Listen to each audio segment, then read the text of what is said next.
మన రాష్ట్రంలో ఇటీవల దశాబ్దాల కాలంలో ఏనాడు లేనట్లుగా ఎలినినో ప్రభావం ఫలితంగా తీవ్రమైన కరువు పరిస్థితులు ఏర్పడ్డాయి. తీవ్రమైనవి. ఒక రకంగా చెప్పాలంటే ఇటీవల కాలంలో కూడా చూడాల అంత పెద్ద ఎత్తున ఇవాళ కరువు పరిస్థితులు ఉన్నాయి. ఈరోజు 54% డెఫిసిట్ రెయిన్ఫాల్ ఉంది. ఇవాళ 54%.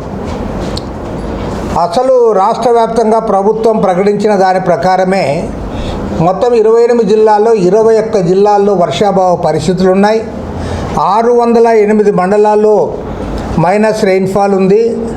249 మండలాల్లో సివియర్ డ్రౌట్ ఉంది. ఇప్పుడు అత్యంత సివియర్గా ఈ డ్రౌట్ ఉంది. ఇది ఎంత తీవ్రంగా ఉంది అని అంటే నేను నిన్న అనంతపురము సత్యసాయి జిల్లాల్లో కూడా నిన్న చూశాను.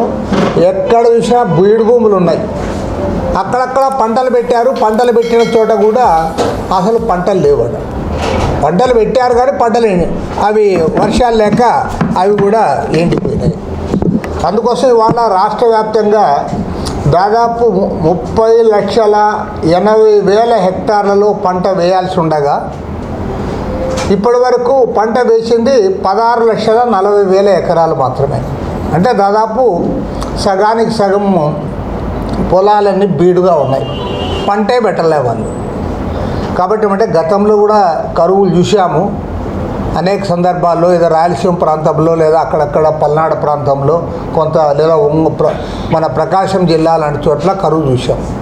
కానీ 28 జిల్లాల్లో 21 జిల్లాల్లో దాదాపు 608 మండలాల్లో వర్షాభావ పరిస్థితులు ఉండడం అనేది చాలా దారుణమైన విషయము.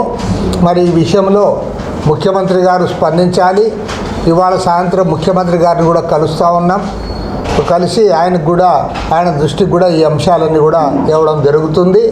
తక్షణమే రేపు వర్షాలు వస్తే వారు ప్రత్యామ్నాయంగా పంటలు ఏం పెట్టుకోవాలనే దానిపైన కూడా క్లారిటీ ఉండాలి.